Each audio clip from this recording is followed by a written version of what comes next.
Hello and welcome to the Nothing is Wrong with You book podcast. We are thrilled to have you here with us today. If you were with us last time, we talked about the canon and we're going to return to that topic. But before we get into that, we always like to share with you what we're currently reading. I'm going to actually go first this time. I just finished Atmosphere by Taylor Jenkins Reid. I loved it. We just talked about it last time. Yeah, we did. And I think, her book that one just came out when we were talking last time and I finished it and I really enjoyed it. I love the idea of not only the discovery of self, but like the discovery of the strength of self, like going into as a female going into the astronaut program with NASA was really interesting. Do I need to buy this book? Pardon? Should I buy it? Should I be buying this book? Oh, I thought it was good. It's a buy book. I have it, but I bought it. I don't. I mean, Colleen, you have a high standard on buy books, and so I always. Are you joking? Are you insane? Look, are you? No, well, are you insane? I'm scanning around. I do not have a high threshold at all. I need a higher threshold about that. Well, but this is because I've also done this to Athena, where you're just like, but I bought that book. Like, if you don't like it, that's what I hear from you. That's what I should ask you. Are you glad you bought it? Yes, I'm glad I bought the book. That's the question I should ask. Okay. Yes, instead of should I buy it? Like, yeah. Are you glad you bought it? Okay. Yes, I'm glad I bought the book. That tells me a lot. All right. Okay, so because I just am learning how good of a writer that person is. So yeah, I want to read more. Yeah, well, because like Daisy and the Six, I really like that one too. So I'm also reading All That We Own Know by Shilo Kino. It's a new book that recently came out as well. What a clever title. Yes, Aotearoa. Very cool. And then I think this is the one that Colleen, you shared with me that you were reading by the author of The Postcard and Berest and her sister Claire, Gabriele. I am loving it. I think I recently just read a book about Catherine Mansfield, which is like a while ago, but it's around the same time period and this idea of women in that space and how they're navigating essentially a man's world, especially around the arts. I'm loving that connection between the two, this one and the one I read before. And I'm loving how it's the sisters reconstructing a story and how the voices of the sisters, like in the present, is there. I really like that. I really like how they do that, like with the postcard and then this with the sisters. Yeah, there was a not too far long ago that I read their little kind of commentary at the end of a chapter and talking about their view of her, because they're basically telling her story as they call it a novel, right? And someone saying like you've put too much of your feminine lens on her and what she would actually really be doing and thinking at this time. And so they have like this little conundrum on like, is that true or is it not true? I thought that was an interesting reflection as well, looking at our grandmothers from a lens of who we are now and how the world is now, knowing that they're navigating a different world, but do they have the same mindset that we have? It's interesting. That reminds me of a book I really love by my friend Rebecca Beardsall called My Place in the Spiral. Yay, it's a great book. Thank you. Thanks for the call. I mean, that's the work you do, and I think that it reminds me of that. And everybody should know that book exists, and they should buy it. Yeah, it's a wonderful book. It is, and it's beautiful. It's beautiful. Thank you. You're welcome. Yeah, there's something about the connection with our grandmothers and our great grandmothers that I feel need to be navigated and excavated in some way. Absolutely. Athena, what are you currently reading? Okay. I'm currently reading. Oh, I finished both, but let's see. I just finished both of these. So, Broken Country. I loved that book. I did too. You did? I loved that book. So did I. I read it when I was in Costa Rica. You did. I'm so glad you. I loved it. Well, I loved it. Oh my gosh! Rebecca's looking for a pen to write it down. I don't know. I just thought it was. It reminded me of like a. What did it remind me of? Like an older feeling when I read it. Like this, like almost like a Steinbeck kind of, if you're a Steinbeck fan, though. I don't know if I you love are. Steinbeck. Okay, yeah, like that kind of a feeling, like this like saga of this family. I loved it. I loved it. Why did you like it? I want to hear. Probably because I was reading it in Costa Rica. It was beautiful out.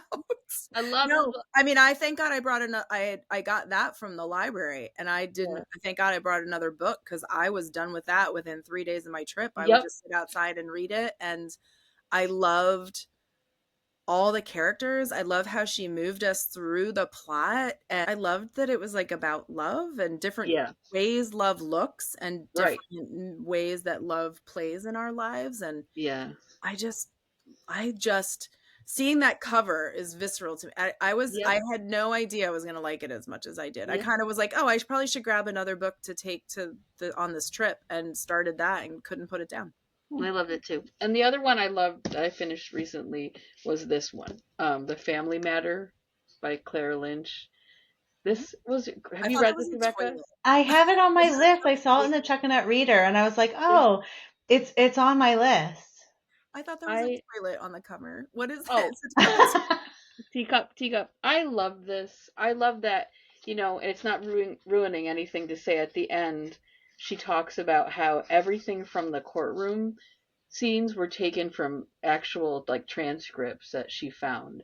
And it's basically about what it meant to be a woman dating another woman in the 80s in England. But it flips between two time periods of 1982 and 2022. I'm writing this down. That sounds so good. And it's great because I like the way it's very short, but I just loved this. A young wife following her heart, a husband with law on his side, and their daughter caught in the middle of his family secret.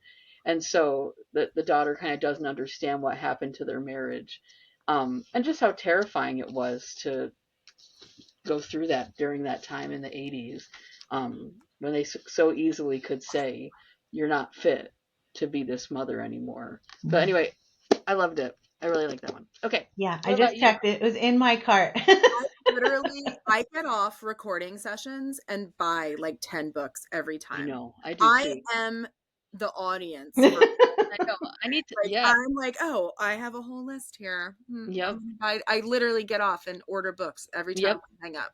Yep. Me too. I do too. I do too. I should go to the library, but it doesn't. To be fair, my library account does not work and never has. And so I've now contacted them because I try on the library and then it won't let me in. And then I'm like, F it. I'm not going to curse because I don't want an explicit rating. And then I buy it. I'm like, whatever. I work hard. I should buy these. You do. Books. And I want to support these authors. Yeah, you do work hard. I'll be buying that. Good. Yeah, tell me what you think of that one. I like short. I keep thinking about it, so I'd love to hear what you think about it. Okay, what are you reading? Okay. Yeah, Colleen. Well, I am so the other book I took to Costa Rica that I'm still reading is Raising Hare. This is a memoir by Dalton about kind of finding a hare during COVID and raising it. I'm midway through, so I'm terrified this animal dies. So I hate books about animals. I should not be reading them. I stopped reading Horse by Geraldine Brooks because my friend said it made her cry, and I was halfway through it, and I'm like, this horse is probably going to die. I'm out. Yeah. So I'm like, I pick up this book, and I'm like, I'm barely breathing. So I should be calm. I am also, we've been talking about poetry. I am reading Night Sky with Exit Wounds by Vuong because I think I'm going to use it in my queer lit class. I want my students to really meet Ocean because he is in, I think he is the correct pronoun, is in the contemporary landscape. And I want them to see that these issues are things people talk about. But I think this collection of poetry will be a good entry point. I don't have time to do like a novel. And we've talked about how I couldn't read the one about the mother. What's that called? That you both love? Oh, sorry. Forget it. Don't worry about it. What's it called? What's the book? In This World Something Gorgeous. Yeah. On Earth We're Briefly Gorgeous. There you go. Okay. And then I am about to jump into The Unworthy, which I don't know if we ever got to talk about. Tender is the Flesh which I think is one of the best books I've ever read. And it is one of the most brutal books I've ever read. But boy, oh boy, it was tender as the flesh. Like, whew. So I'm excited to jump into Unworthy. That's my fiction. And then I'm also working through some essays. So Rebecca Solnit has a new collection. That's great. Called No Straight Road Takes You There. She talks about climate change and feminism and, all these things. Explores climate change, feminism, democracy, hope, power, and its abuses. I mean, if there is a book written for me, it is this. And then she asks us to heed the stories we tell or have been told. Like, it's good. So I love Rebecca Solnit. So anytime she has a new collection, I'm going to grab it and just dip in and out. So there's a lot going on because now it's like summertime for me. So I can maybe I'm reading for my classes, catching up on things I wanted to get on to. I'm still reading a little bit for pleasure, though. The Unworthy is probably going to be brutal, like tender as the flesh. So we'll see how comforting it is. Becca? I think you might have mentioned that when we were talking about like our favorite, like the best books that we've, like that list of the possible. I've heard the title before. I have not read it, but I think you may have mentioned that. It's short and it is. Listen, I don't want to. I mean, I love comments, but if you choose to read that book, I want y'all to be warned. I'm nervous. It is rough. Okay. It is rough. It will stay with you forever. And I don't think any of it is unnecessarily brutal. I think it is just perfectly brutal. Okay. That'd be a good name for a band. Perfectly Brutal. Yeah. There we go. Anyone listening? You heard it from Colleen first. Perfectly Brutal. Hashtag Bookstagram. Whatever. The book podcasters. Yeah. So our last podcast, we talked about the canon and we did not even get close. And I don't even think we will with this one. But we said we'd at least come back to it to try to wrap up some of our thoughts on it. And I think to start off, I really would like to have a discussion here about the Bard, Shakespeare. And I have a feeling that we all like Shakespeare. Two of us have a theater background. Two of us have an English lit background. Like, I think there's a connection there to Shakespeare. But I think it's more so my thoughts on this and where I'd like to kind of see what you think is like the continuation of Shakespeare as part of the canon, as part of what's being taught. Yeah, just curious. And or if you want to share one of your favorites. Oh my gosh. I know. This could be its own spin-off. I know. Well, and we're capping it at these two, y'all. So just be aware, like this is not going to become a canon podcast, but we know we're going to stop here, but we have more to say. I can tell this story about how I actually when my mom died, I wrote these people a note. So my mom cleaned houses. The daughter was a theater major, I assume. And I used to go with my mom while she cleaned houses, and I would sit in the girl's closet because she had her college books, and I would read what I now know is the Folger. I have the Riverside. Yeah. She had a Folger Shakespeare, and I would sit in her closet and read this book, this big book. I felt so powerful reading this book.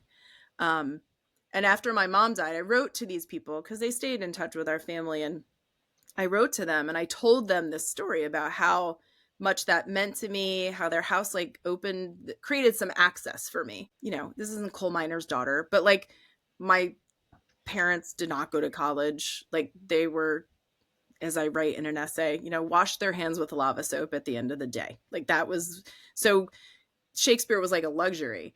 And they wrote back this like lovely letter, like, this is a letter we will treasure forever. But I just kind of have deep roots and deep love for Shakespeare. I did an honors option at Penn State by myself with a professor, and we would read like the Shakespeare Scholar. And I just remember feeling like, okay, if I can do this, like we're going to be okay, because there's so much beauty there. I'm going to argue for Shakespeare every time. Like I'm not a Shakespearean, but I'm never going to think that that's a waste of time. And my favorite, I don't know. I'm going to think about that. Okay. I am ill prepared. I can tell you that I love teaching Midsummer Night's Dream. I made a point to again, in that same Jane Eyre class that I mentioned a few weeks ago, the class that I taught Jane Eyre, I was like, we got to read some comedy. This is ridiculous. So I found a copy of box set of Midsummer Night's Dream. Love that play. I love teaching Macbeth.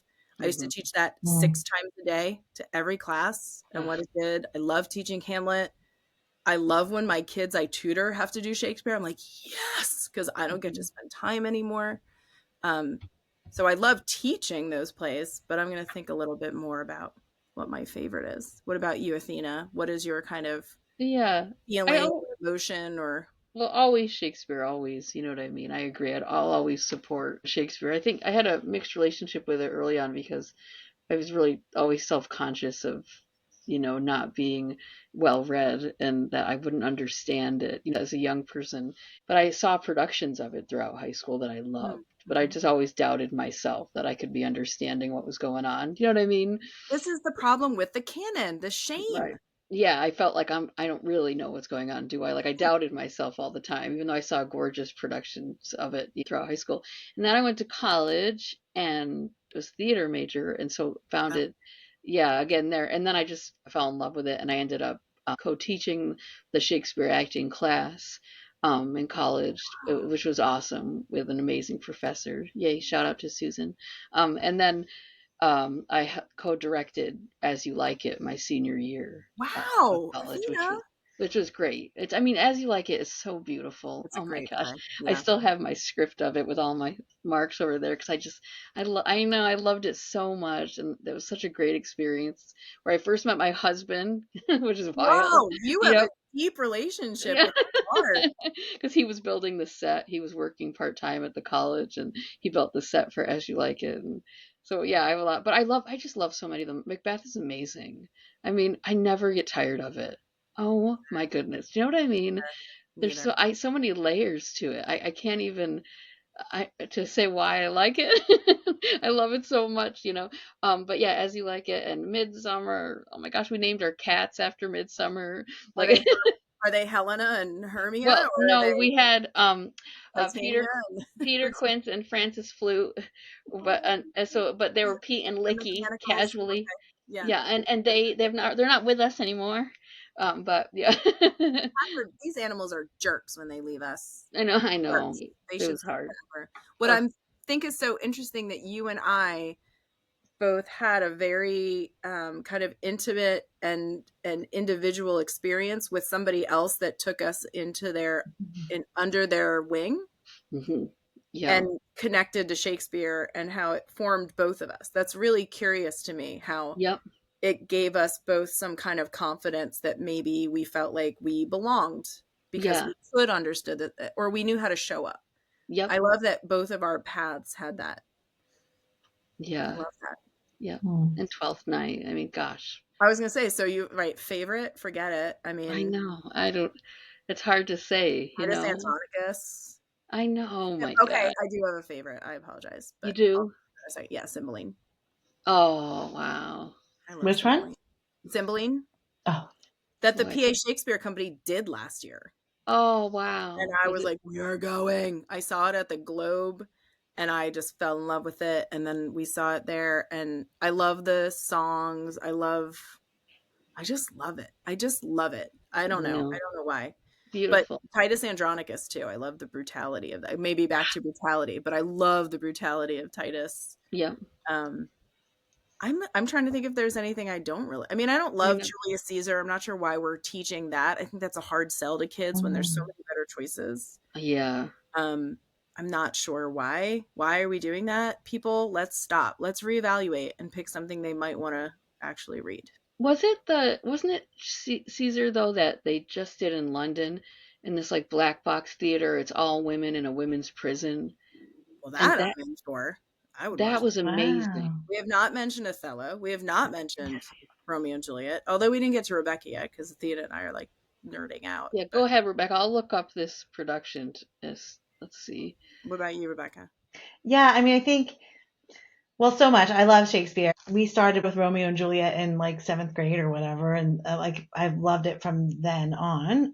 I never was in the space of like I don't get this. I do think there's times where you have to get in the rhythm of it. And so when I was in my undergrad, I took every Shakespeare course. If there would have been such a minor at DeSales, I would have gotten it because I took every single Shakespeare course there was. And I think, we're super blessed at DeSales to have the Pennsylvania Shakespeare Festival there, and like every summer just going and seeing new plays. But As You Like It, which you both mentioned, is my all-time favorite. I also, happen to write a huge paper on it, but that I just favorite.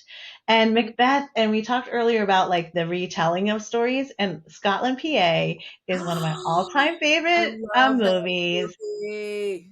Oh Yep. my God. Yep. So it's really hard for me to separate out Shakespeare and Scotland, PA, because I think they're so intertwined. I love that. That's cool. But yeah, I mean, I think there's so many good ones, and for so many different reasons. Because even some of the, Richard III. I mean, is it Henry V as well? Oh, Henry V with Kenneth Branagh. Oh. Mm-hmm. Yeah, on Crispin Day. Come on. We are definitely not talking about books we don't like right now, which is totally right. I think it's clear though that right, the canon, right? We can fangirl over things. Yeah. We're not going to argue. Again, we're not arguing that anybody should not be in it. Mm-hmm. We like some of it a lot. It means a lot to all of us. Yep. That and have had these personal experiences with it. Yeah. So you both have children that are reaching the age of potentially, getting into Shakespeare at school. Curious if they have, would you want them to be taught Shakespeare at school? This is the thing, right? It's like we had that experience, but what's currently happening, and is it part of the what's being taught? Well, Lev just did Benvolio. They just did a production of Romeo and Juliet, and he wrote the music for the dance scene. He played piano. So that was cool. Yeah, that was, he's just finished 9th grade. That was 8th grade. So that was nice to watch him do that and work with the text and things like that. Yeah, what do you think, Colleen? Oh, I loved, I was going to say the verb dragging, but I never really felt like I was dragging my students through. If you just tell them it's okay to not understand, and that's why I'm here. Right. I think the understanding that Lev had to have about a play to be able to then create something out of that is amazing. My prediction is my daughter will despise reading Shakespeare. Yeah. If she has a great teacher, it might help, but she's just not a reader, and that's okay. That's not her jam. But I could see her being a person like, oh my God, why do we have to do this? I'm trying to think if she's ever been to anything. I took her to that. I don't know. There was a kids Shakespeare at the PA Shakespeare. So I know I took her to that long, long ago at DeSales, but that there's still, I think, a deep connection to kids have to read Shakespeare. It's the canon. It's the person within the canon. I don't know that there's anyone else that holds candle to the power or the cachet or the, gravitas within. If people are clinging to the canon, they're going to cling to Shakespeare more than anything else. Yep. So that's so deeply embedded.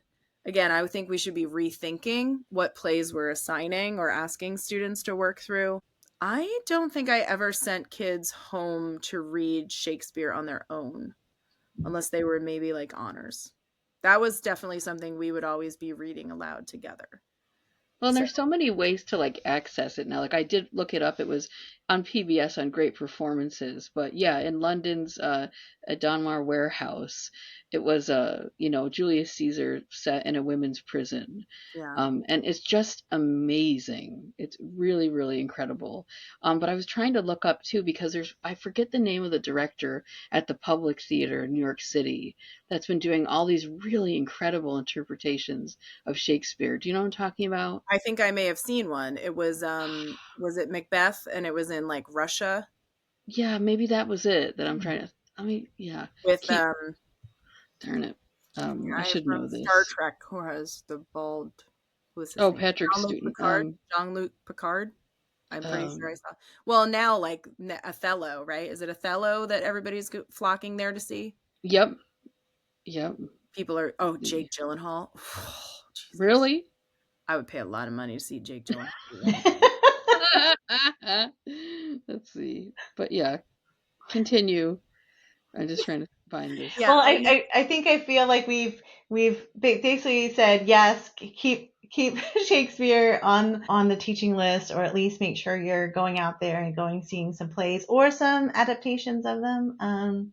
Those are always fun. So yeah, anything. Let's talk about anything else in the canon. I think Colleen, you said like let's talk about ones we really liked, or if there's any other ones that stood out like you thought I shouldn't think be that there.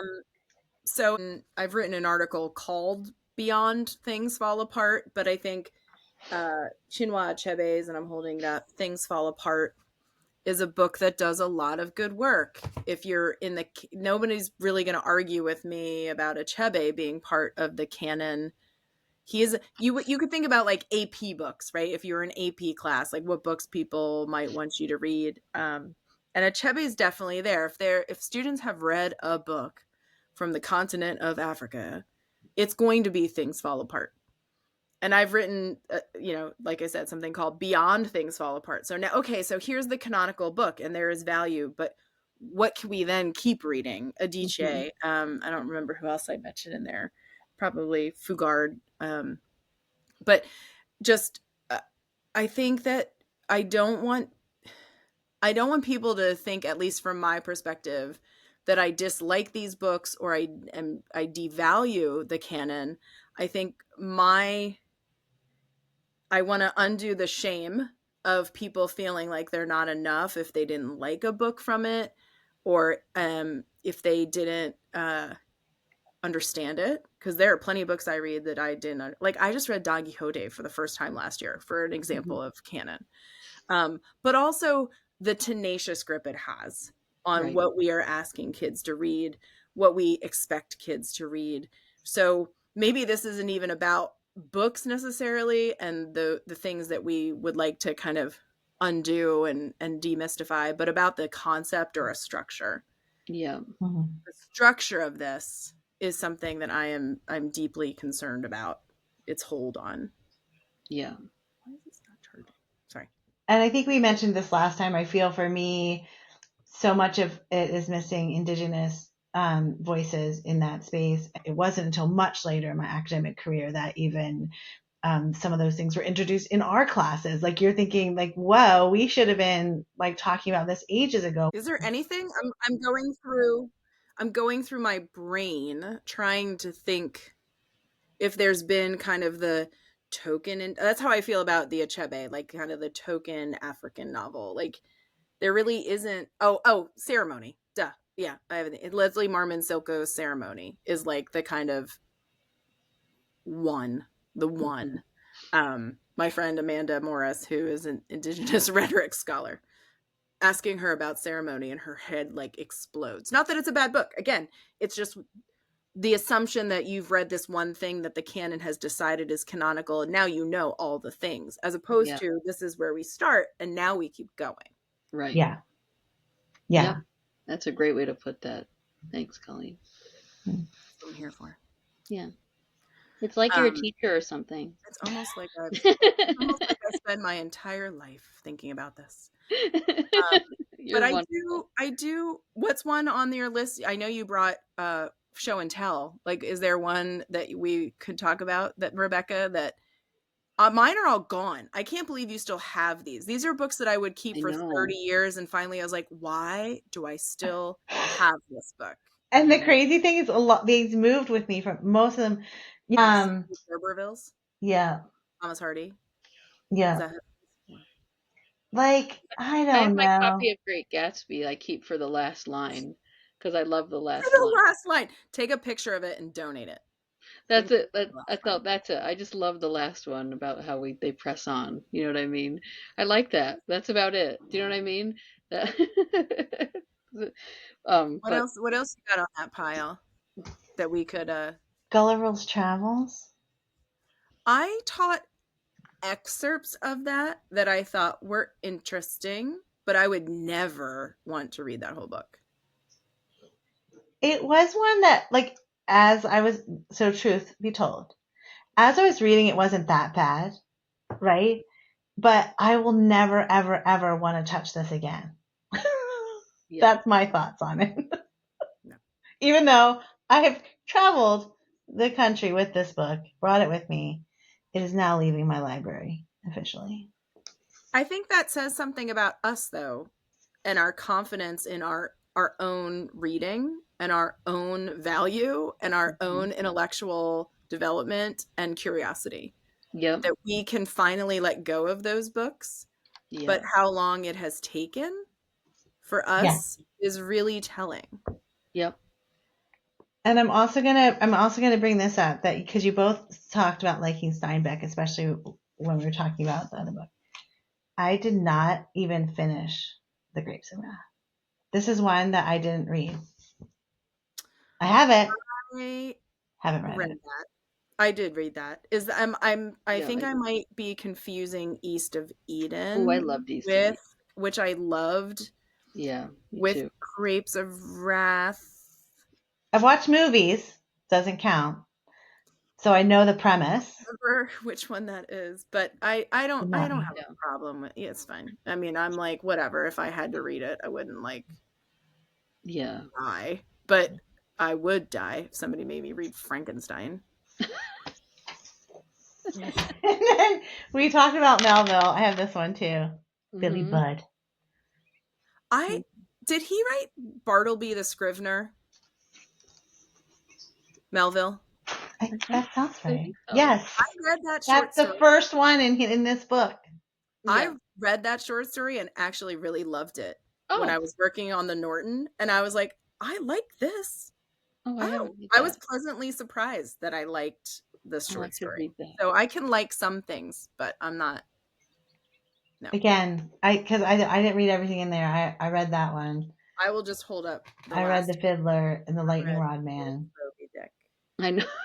I love that Children's version, Moby Dick. That's my favorite version. Mad. It's one word. That's the best version of Moby Dick. With a boat. I'm holding. That's pretty amazing. And at the end, float. It's like one word. Float. So this is probably the whole book is as many words as half of a sentence of the whole novel. Love it. I got the point. I got the point. Yep. Yeah. You got it. Awesome. But I think, too, what you were saying, right? Like, even though some of them were okay, I don't need to keep this anymore. I just don't. I'm never going to go back to it. I would never even ever teach this. It's gone. Bye. No. And you're right, Colleen. I can just take a picture of, so we beat on, boats against the current, borne back ceaselessly into the past. I can just memorize it. Or just memorize it. There you go. I love that sentence, but other than that, I could take it or leave it. Make space on your shelf for... I know. Something else. You're right. You are right. Speaking of that, the something else. So as we end the podcast, we always give you a recommendation of something that you should be reading or that we loved. Because if you don't like it, that's fine too.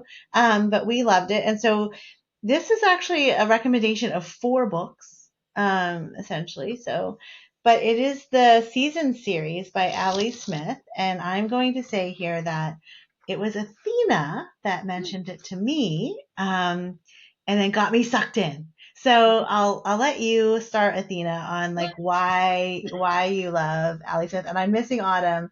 So I have spring, summer, and winter. I need to get my copy of autumn at some point. Brought my autumn upstairs. I have several of these, but I haven't read them. So this is you do? I have them, but I've never gotten to them.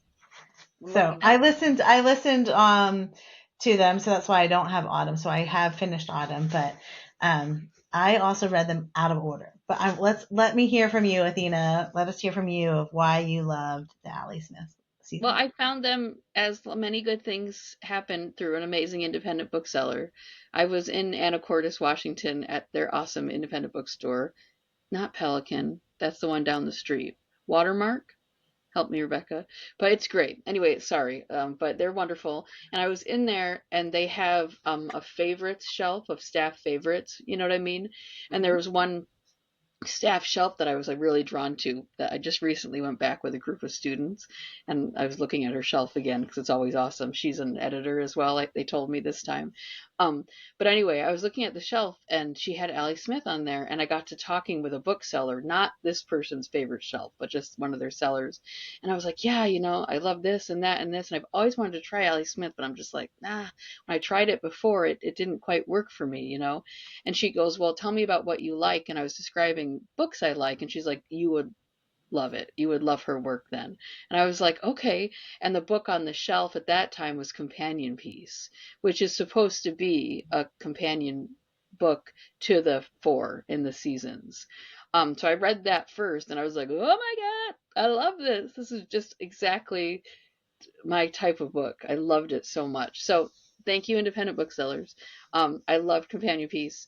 And it was tough for me because people were asking, why do you like the work? And I just love the way I feel when I read her books. And I know that's not enough of an answer, necessarily to like describe the work, but there's just a feeling I get when I'm reading her stuff that just, it feels like challenging but comforting at the same time, if that makes sense. And then I love that most of her references are to real true art pieces or other work that I can then look up, and like I found other artists and writers through her books by looking up the references. So anyway, what about you, Rebecca? I'm rambling.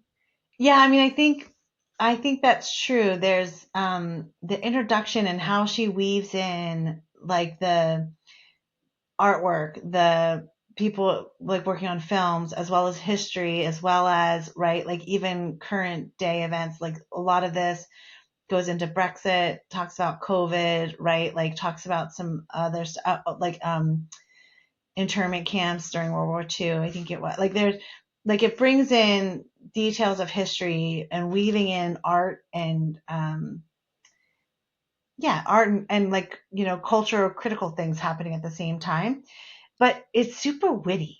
Like Yeah. there's usually at least one very, very witty character in each of these books that you're just like, I just love that guy, right? Or girl, whoever it is, right? Like I feel like there's wit to it that I like as well. So it's not only are you experiencing the lives of the characters, but you're also getting challenged and introduced to new things, but you're also like enjoying the really smart the way that she puts it together.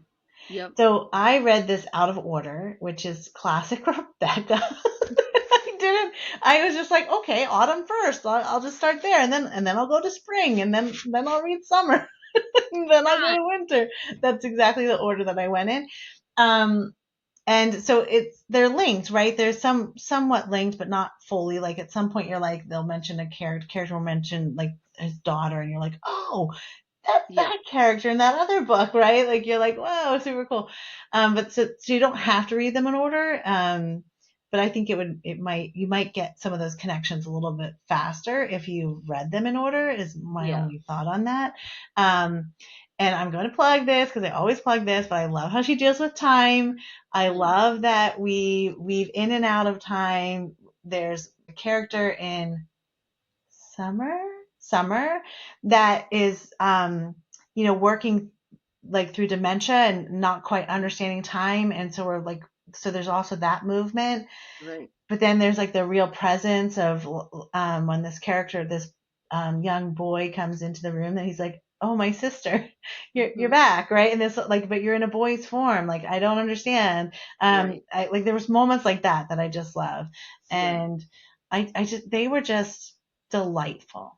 Yeah, they really are. The order. What is the correct order? Autumn, winter, spring, summer. That's how I read them. Yeah, that is how you're supposed to do it. So you're supposed to end with summer and start with autumn. And follow the seasons like you naturally will. I've heard her describe, which is why I bought some of her books, just haven't read them yet, as like a writer's writer. That has stuck with me. I think they're beautiful. They always end and I'm like, I love it. I know. Well, that was, And so, because you recommended it, I left that meeting with you and I went and downloaded the first one. And then I was like, I bought all the rest. I was just like, oh yeah. And like, I cannot be without the next one right now. And so, yeah, Yay. so good. I'm so glad. Yeah. Yeah, when I heard her interview too, she reminded me. I still have to send you that interview, Rebecca, but where she talks about time and how we're all selves at once. She talks a lot about how we're currently are holding our past selves, current selves, and future selves all in this one moment, and it's really beautiful. Yeah, so I gotta send you that. Yeah, That is sounds the like my spiral. friend Rebecca Beardsall's book, The Mhm. Unfurling Frond. I know. That's why I was like, I got to send this interview to It's a Rebecca. really good book that everyone should buy. Yes, it's The amazing. Unfurling Frond, what Yeah. Athena just described, feels like what you do in that book. Yep. It's true. Yes. It is true. I love time and that space of how we are in our past, present, future, the spiral of time. Yep. So once again, we are ending on a good note. We talked about, we geeked out a little bit of Shakespeare, talked briefly more about the canon. We probably could have had more to say, but we don't need to keep talking about the canon. we got other stuff we want to talk about. Yeah. Good. Like Allie Smith, the season books. Make sure you go out and check at least one of them. Don't feel like you have to read them in order. So if your local free library or whatever has them, however, if you can grab one, we encourage you to pick it up and read it. All right. Thanks, everyone. See you next time.